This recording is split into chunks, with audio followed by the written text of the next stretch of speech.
दोस्तों, BSc limited की बात करें, कंपनी ने क्वार्टर वन के रिजल्ट को डिक्लेयर कर दिया। रिजल्ट बहुत अच्छा रहा, फिर उसके बावजूद भी स्टॉक के अंदर गिरावट हुई। इसके पीछे क्या वजह है, ब्रोकरेज हाउस का क्या कहना है, उसको समझने की कोशिश करेंगे। इसके अलावा यहाँ पे कुछ इंस्टीट्यूशनल इन्वेस्टर मीटिंग होने जा रही है, क्या है उसके मायने, उसको भी समझेंगे इस वीडियो के माध्यम से। अब आप देख सकते हो कि बाजार में आज बहुत भारी गिरावट हुई, क्योंकि देख सकते हो कि इस समय एफआई बाजार में बिकवाली करे, जिसका असर देखने को मिल रहा है। बीएससी से जो अपडेट एक एक करके निकले उन सबको समझने की कोशिश करेंगे और आने वाले इसमें क्या संभावना बनेगी उसको भी जानेंगे। दूसरी तरफ अगर हम सीडीएसएल लिमिटेड की बात करें तो स्टॉक के अंदर गिरावट हुई। सीडीएसएल की कंपटीशन में अब एनएसडीएल आ चुका है। अब दो खिलाड़ी है। आज एनएसडीएल ने बहुत बड़ा जंप लगाया, ज़बरदस्त तेजी बनी। उसके पीछे क्या रीज़न है उसको समझना है तो ऑलरेडी हमारा वीडियो एनएसडीएल में बन चुका है, आप जाके जरूर देखें। आगे की क्या संभावना बनेगी उसमें आपको सारा समझ में आ जाएगा। लेकिन फ्रेंड, उससे पहले अगर आप पहली बार हमारे चैनल पे आए तो चैनल को सब्सक्राइब कर दीजिए, एक बेल आइकॉन दबा दीजिए ताकि जब भी नया वीडियो बने पहला नोटिफिकेशन आपको मिले। वीडियो पसंद आए तो लाइक शेयर जरूर कीजिए। चलो फ्रेंड्स, वीडियो स्टार्ट करते हैं। मैं हूँ आपका दोस्त एसबी दवे और हमारे अपने चैनल ऑनलाइन कमाई में आपका बहुत बहुत स्वागत है। तो सबसे पहले बीएससी लिमिटेड की बात कर लेते हैं। आज 2389 पर क्लोजिंग थी, जहाँ पे 2.17% की गिरावट देखने को मिली।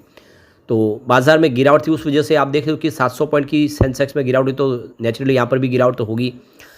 अब आप देख सकते हो कि कंपनी ने इस बार अपना नतीजा बताया वो काफ़ी बेहतर रहा है।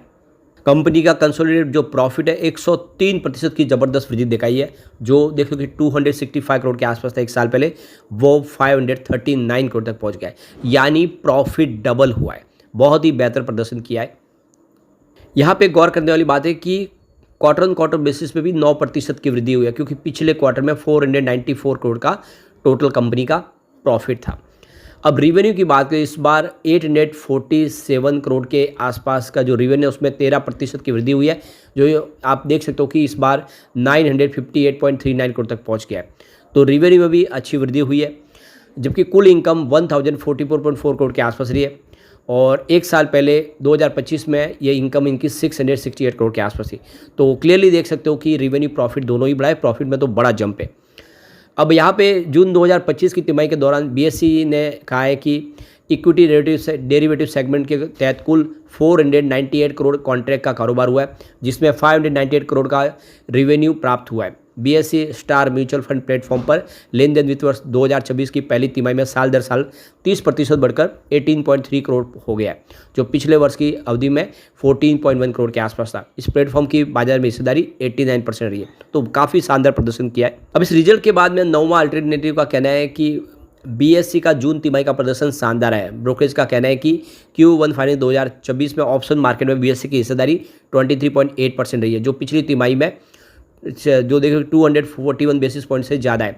रिवेन्यू साल दर साल 57.7% बढ़ा है और तिमाही दर तिमाही 13.2% की बढ़ोतरी हुई है। एबिटा मार्जिन 65.3% रहा है, जो ईयर ऑन बेसिस पे 185 बेसिस पॉइंट की वृद्धि दिखा रहा है और क्यू ऑन क्यू पर 812 बेसिस पॉइंट की वृद्धि दिखा रहा है।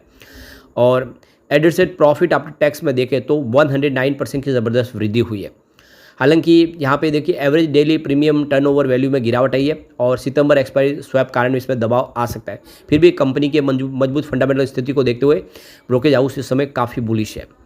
दूसरी तरफ जब जेफरीज की बात करें तो यहाँ पे कंपनी के नतीजे स्वस्थ है, लेकिन अगर ऑपरेशन वॉल्यूम कमजोर रहता है तो प्रदर्शन पर असर पड़ सकता है, ये जेफरीज का कहना है। मैनेजमेंट ने स्पष्ट किया है कि यहाँ पे जैन स्ट्रीट जैसी संस्थाओं का प्रभाव लगभग न के बराबर है। फाइनेंशियल 2027 के लिए रिवेन्यू को सपोर्ट करने के लिए कॉमन कॉन्ट्रैक्ट नोट की भूमिका महत्वपूर्ण होगी। जेफरीज ने ईपीएस में 5 से 6% की कटौती की है।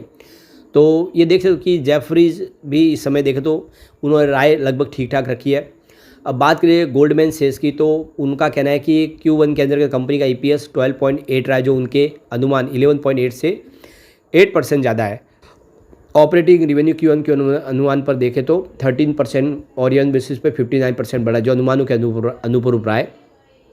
कैश ट्रेडिंग वैल्यू में थोड़ी कमजोरी रही है, लेकिन गैर लेन देन आधारित रिवेन्यू से उनकी भरपाई कर दी गई है। ओपेक्स में अपेक्षा से कम खर्च हुआ है, जिससे मार्जिन को मजबूती मिली है। गोल्डमैन सैक्स ने रेगुलेटरी खर्च स्थिर रहने की उम्मीद है, इसलिए वो कोई बड़ा रुझान नहीं देखते। तो फिलहाल उनकी राय न्यूट्रल बनी हुई है, लेकिन कुल मिला के देखिए ब्रोकरेज हाउस कोई यहाँ पे नतीजों के बाद कोई बुरा यहाँ पे नहीं कह रहे।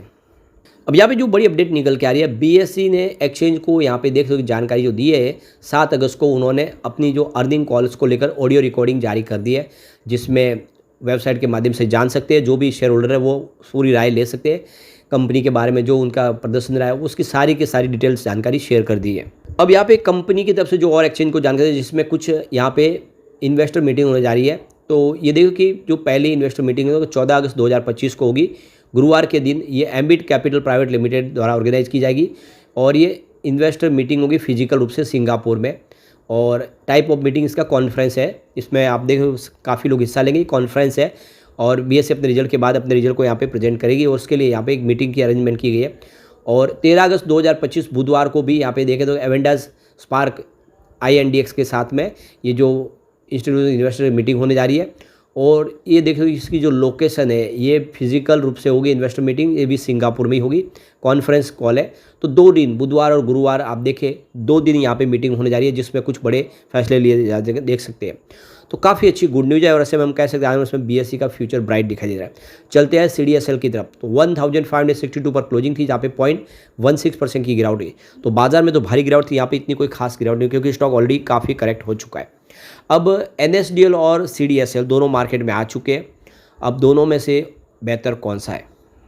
NSDL की बात तो इंडिया की ओल्डेस्ट और लार्जेस्ट डिपॉजिटरी है और काफ़ी अच्छा इसका प्रदर्शन किया। 6 अगस्त को बाजार में लिस्ट हुई 880 पर 10 रुपये प्रीमियम के साथ में, लेकिन सिर्फ 2 दिन में 33% दौड़ा। और आप देख सकते हो कि फाइनली ये आज की 16% की और तेज़ी के हिसाब से 50% तक पहुंच चुका है।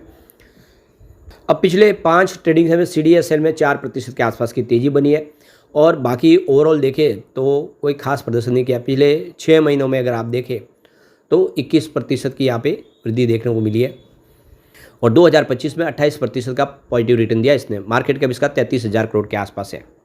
जून क्वार्टर में देखें तो कंपनी का जो प्रॉफिट है उसमें 23.6% की गिरावट है CDSL में, जो ईयर ऑन बेसिस पे देख लो कि 102 करोड़ के आसपास है। EBITDA में भी 15% की ड्रॉप देखने को मिली है।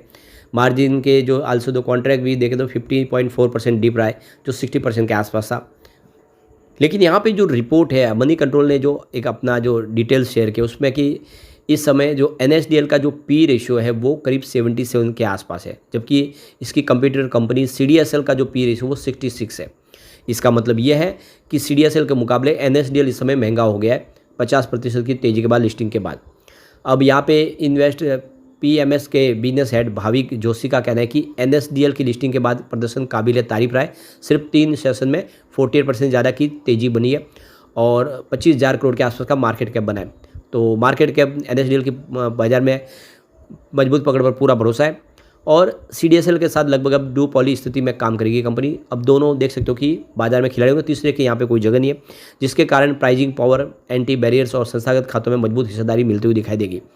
तो कुल मिला के देख सकते हो कि आने वाला जो समय है दोनों के लिए बेहतर है, लेकिन इस समय जब तेज़ी ज़्यादा बन चुकी है, CDSL उससे कम थोड़ा सा नीचे है, तो यहाँ पे फिर खरीदारी की संभावना बन जाएगी। लेकिन फ्रेंड्स, कोई भी इन्वेस्टमेंट करने से पहले अपने फाइनेंशियल एडवाइजर से एडवाइस ले ले या अपना खुद का रिसर्च करें, क्योंकि मैंने वीडियो आपके एजुकेशनल पर्पज़ के लिए ही बनाया। वीडियो पसंद आए तो लाइक से जरूर कीजिए और चैनल को सब्सक्राइब कर दीजिए। Thank you friends.